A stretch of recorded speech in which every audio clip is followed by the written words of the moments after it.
মায়ার নবী এতিম, পথের ভিতরে কাঁটা দিয়া রাস্তা আটকায় দেয়।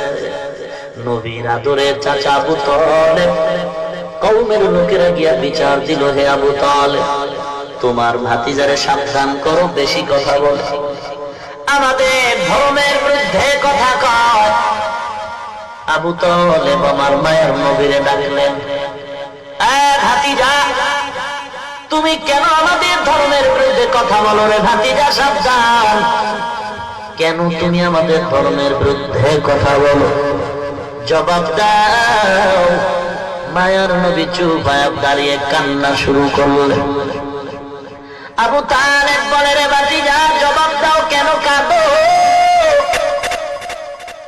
মায়ার নবী ডেকে বলেন, চাচা, কোন জবাব আমার হাতে নাই, কারণ আমার চিন্তা আমার আল্লাহ পাঠাইছেন হকের আওয়াজ দিব, বাতিলের সাথে মোকাবেলা করব, অন্যায়ের প্রতিবাদ করা আমার দায়িত্ব রে চাচা, কি জবাব দিব? জবাব আমার হাতে নাই। আবু তালিব বলে, রে ভাতিজা, যাও যাও, আমি আবু তালিব চালে সুরে দিলাম, তোমার কাজ তুমি চালাও, একটা ফুলের টোকা তোমার শরীরে আমি আবু তালেব বেঁচে থাকতে লাগতে দিব না।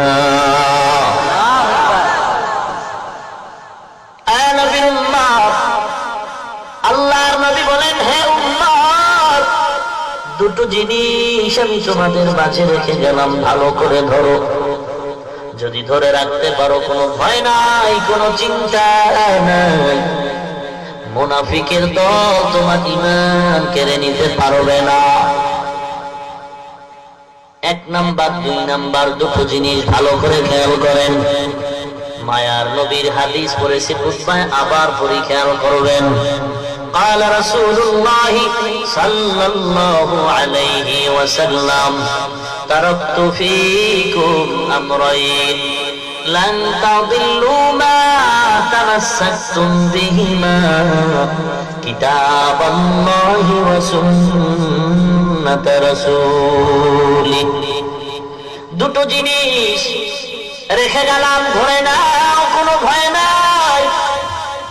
নৌকা চলে নদীর মাঝে, হঠাৎ যদি ডুবে যায়, স্টিমার ডুবে যায়, নদীর মাঝে যদি তুমি নৌকা হারিয়ে ফেলো, বিপদমুখী হও, এমন কঠিন মুহূর্ত, এমন কান্না শুরু হয়ে যায়, ওই সময় যদি একটা কলা গাছ তার হাতের মধ্যে দেওয়া হয়, বান্দার কলিজা বড় হয়ে যায় খুশির কারণে। এই কলা গাছ দিয়ে আমি আস্তে আস্তে করে হলেও তো কিনারায় যেতে পারবো। এ নবীর উম্মত, কলা গাছ আমার আসল কিছু না, আমি কিনারায় যাওয়ার একটা মাধ্যম। পীর আমার আসল না, পীর ধরলাম জান্নাতের পথ চিনার একটা মাধ্যম। মাযহাব আমার আসল না, মাযহাব মানি কেন বলে আমি মূর্খ, আমার ইলম নাই, আমল নাই, অতএব আমি বড় বিচক্ষণতার জ্ঞানও আমার নাই, আমি পেশ বুঝি না, জান্নাতের সহজ পথ চিনার জন্য একটু মাযহাব অনুসরণ করি।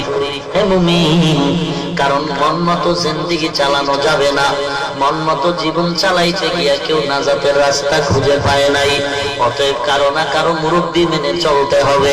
মুরব্বি ছাড়া যারা চলবে তারা জাহেলিয়াতের মতো ধ্বংস হয়ে যাবে। যার কোনো মুরব্বির প্রয়োজন মনে করে না, ইবলিস কিন্তু মরে নাই, ওই ইবলিস এসে ওই বান্দার মুরব্বি হয়ে যায়। ইবলিস সিনার ভিতরে ঢুকে রগে রগে দৌড়ায়, দৌড়ায় দৌড়ায় ধোঁকা দেয়, আমি বড় আলেম, আমি বড় মুফতি সাহেব, আমি বড় মুহাদ্দিস সাহেব, আমি তো বড় কিছু জানি, আমার কত বড় টাইটেল, আমার মতো বক্তা কেউ নাই, আমার মতো আলেম কেউ নাই, আমার মতো মুহাদ্দিস কেউ নাই, সব দিক দিয়ে তাকায় দেখি আমি সবার বড়, আমি সবার বড়। এরে পাগলা, বড় যে বড় আছে তুমি জানো না, وفوق كل ذي علم عليم। আল্লাহ কোরআনে বলেন, বড়র বড় আছে, বড়র দাদায় ডেকে বলে, নাতি একটু দেখ আমার বয়সের সীমানাটা কত। নাতি বলে, দাদা কি পাগল হয়ে গেছে, স্ক্রু ঢিল হয়ে গেল নাকি? আমার বাবার হায়াত আমি জানি না, দাদা তোমার হায়াত কেমনে জানবো? নাতি ডায়েরি খোল, ডায়েরি তালাশ করলে তুই আমার হায়াতের সীমানা পাবি। ডায়েরি খুলে নাতি হিসাব করে বের করলো। দাদা তুমি বড্ড খুশি হয়ে যাইবা শুনলে। বয়স কত হে নাতি আমার?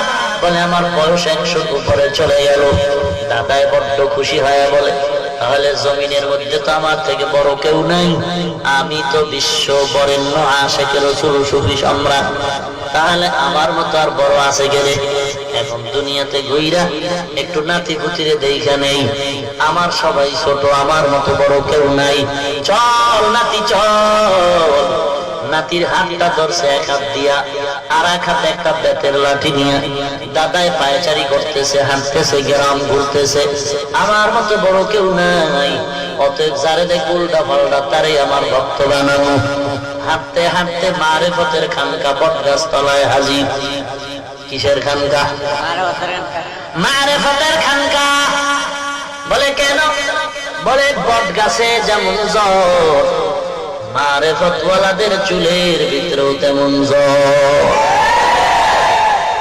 আর অধিকাংশ বটগাছের গোড়ায় আসর মিলায় দেখবো লাল শালু ভিন্দায়। কথা বলেন না কেন? দাদা নাতির নিয়ে বটগাছ তলা মারেফতের খানকায় গিয়ে দেখে রেড সিগন্যাল। দেখছেন রেড সিগন্যাল মানে কালো, লাল লাল বড় খারাপ, লাল সিগন্যাল বড় খারাপ।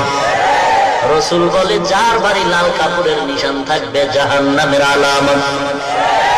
বুঝো পাবলিকের গোষ্ঠী, বুঝো। বন্ধদেরকে যেদিন বলবে তোরা কেন এদের ধোঁকা দিছো, বন্ধরা বলবে, রে আল্লাহ আমি তো নিষেধ করছিলাম। তার মানে কেমনে করছো? লাল কাপড় দিয়া বলছিলাম আসবি না, রেড সিগন্যাল। এই যে আমি লাল কালারের রুমাল পরি, একশ লাল রঙের রুমাল পরাও পুরুষের জন্য নিষেধ। লালের সাথে সাদা মিক্স আছে, এজন্য কোনো নিষেধ নাই। অতএব লাল লাল একশ লাল নিরেট লাল ব্যবহার করা নিষেধ। হে মুমিন, লাল দুনিয়াওয়ালাদের জন্য সিগন্যাল ভয়ানক। লাশের গাড়ির বহরে লাল পতাকা। কথা বলেন না কেন? লাল পতাকা দেখলেই মানুষ ভয় পায়, ওখানে গেলে বিপদ। বিপদ একজন আর হইছে জন্য লাল